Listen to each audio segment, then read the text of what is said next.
Hi friends, జై శ్రీ గణేశ.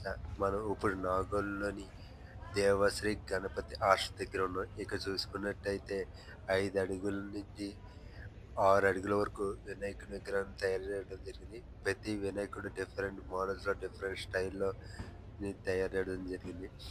అలాగే ఇక్కడ చూసుకున్నట్టయితే బాల గణపతి ఉయ్యాలు ఊగుతున్నట్టుగా ఈ వినాయకుడిని తయారు చేయడం జరిగింది. ఈ వినాయకుడిని చూస్తుంటే ఎంతో ముచ్చటగా ఉంది. అలాగే ఈ వినాయకుడు ఆల్రెడీ సేల్ అయిపోయింది. అలాగే మరికొన్ని వినాయకుని విగ్రహాలు చూద్దాం. ఇక్కడ మహారాజా స్టైల్లో ఉన్నట్టుగా ఈ వినాయకుడిని తయారు చేయడం జరిగింది. ఈ వినాయకుడి ధోతి, అలాగే నెత్తి మీద తలబాగా, అలాగే బ్యాక్గ్రౌండ్ వర్క్ కూడా అయిపోయింది. ఇది చూడటానికి ఎంతో అందంగా ఉంది. డిఫరెంట్ స్టైల్లో డిఫరెంట్ మహారాజా కూర్చున్నట్టుగా ఉంది. అలాగే మరో పక్క వినాయకుడు చూసుకున్నట్టయితే ఈ వినాయకుడు మామూలుగానే ఉన్నట్టుంది. చెవులు మాత్రం పెద్దగా ఇచ్చారు. అలాగే చెవులు కూడా డిజైన్ కూడా బాగా ఇవ్వడం జరిగింది. ఈ వినాయకుడు హైట్ వచ్చి 6 అడుగుల వరకు ఉంటుంది. అలాగే ఈ వినాయకుడు మన పందిరిలో పెట్టుకుంటే డిఫరెంట్ టైప్లో కనపడుతుంది. అలాగే మరో వినాయకుడు చూసుకుంటే ఇది కూడా మహారాజా స్టైల్లో తయారు చేయడం జరిగింది. ఈ వినాయకుడిని దూది, అలాగే వినాయకుడి యొక్క చెవులు కూడా డిఫరెంట్గా ఇచ్చారు. ఇందాక ఉన్న ఈ వినాయకుడు చాలా డిఫరెంట్ టైప్లో ఇవ్వడం జరిగింది. ఈ వినాయకుడు కూడా హైట్ వచ్చి 6 అడుగుల వరకు ఉంటుంది. అలాగే మరో వినాయకుడు చూసుకున్నట్టయితే ఇది మనకి తెలియదు, ఏదో ఊళ్ళో ఫేమస్ అంటారు. ఆ వినాయకుడి టైంలో ఈ వినాయకుడిని చేయడం జరిగింది. ఈ వినాయకుడిని చూడటానికి డిఫరెంట్గా ఉంది. ఆల్రెడీ మనం డిఫరెంట్గా పెట్టాలనుకుంటే ఇలాంటి వినాయకుడు తీసుకుంటే అందరూ మన వినాయకుడిని చూస్తారు. అలాగే ఈ వినాయకుడి మహారాజా శైలిలో, అలాగే చెంపై చెయ్యి చిన్నట్టుగా ఈ వినాయకుడిని తయారు చేయడం జరిగింది. ఈ వినాయకుడి హైట్ వచ్చి 4 అడుగులు. అలాగే ఈ వినాయకుడిని చూసుకున్నట్టయితే ముంబై స్టైల్ గణేష్ లాగా ఈ వినాయకుడు తయారు చేయడం జరిగింది. ఇక్కడ ఉన్న వినాయకుడు ఆల్మోస్ట్ 100% అన్నీ పూర్తయిపోయినాయి. అలాగే ఇక్కడ చూసుకున్నట్టయితే చాలా మంది ఇప్పటికే ఈ వినాయకుడు బుక్ చేసుకోవడానికి రావడం జరిగింది. ఈ వినాయకుడిని హైట్ వచ్చి 7 అడుగుల వరకు ఉంటుంది. చింతామణి స్టైల్ డిఫరెంట్గా, అలాగే వైట్ ధోతి కట్టి, అలాగే ఈ వినాయకుడు హైట్ వచ్చి 3 అడుగుల వరకు ఉంటుంది. అలాగే మరొకటి పక్కనున్న వినాయకుడిని చూసుకుందాం. ఈ వినాయకుడు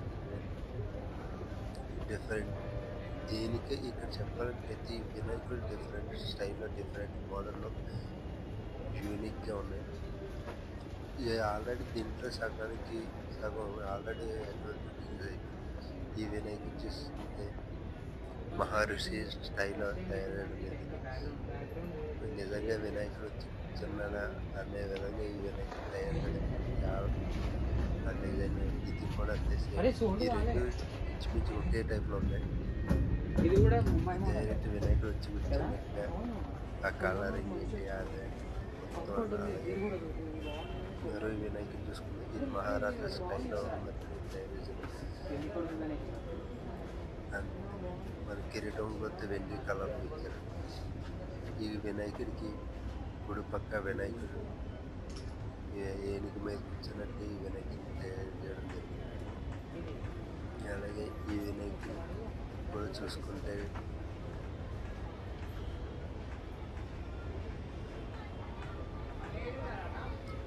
ఇక్కడ చూసుకుంటే ప్రతి వినాయకుడు డిఫరెంట్ స్టైల్. ఇక్కడ చూసుకుంటే నెమ్మది చిన్నట్టుగా ఈ వినాయకుడిని తయారు చేయడం.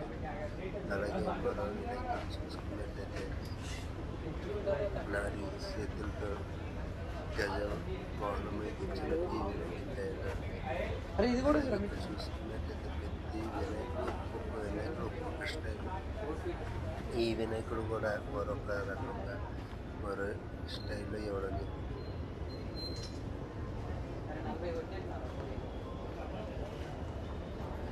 ఈ వీడియో కనుక మీకు నచ్చినట్లయితే please like, share, comment and subscribe my channel. మీరు చేసే కామెంట్, సబ్స్క్రైబ్ వల్ల మాకు ఇలాంటి వీడియోస్ మరింత చేయడానికి మోటివేషన్ ఉంటుంది. మీరు చేసే ప్రతి కామెంట్ గవర్నమెంట్ అలాగే రైతులు వాళ్ళు ఎంతో మోటివేషన్‌తో కూడా ఉంది. ఇక్కడ ఉన్న వినాయకుడి మహారాజా స్టైల్‌లో నాకు తెలిసి 6 అడుగులు ఉంటుంది.